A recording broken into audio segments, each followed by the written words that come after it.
So today we are making pirate ship. So what you will need at home is an egg carton, some paper, and some things to decorate the sails of the pirate ships. So decorating the sails. Decorating the sails. So now you just cut the sides off the ship and then you can decorate the bottom of the ship with some paint. With glitter. For the next part, you're going to need 2 kebab sticks.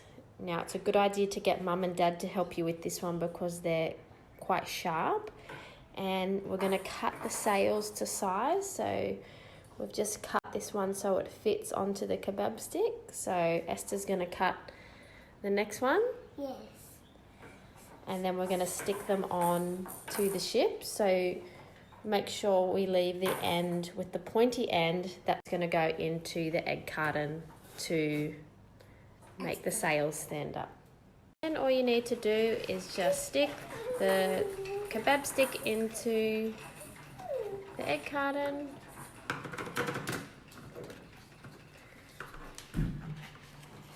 And there is the boat.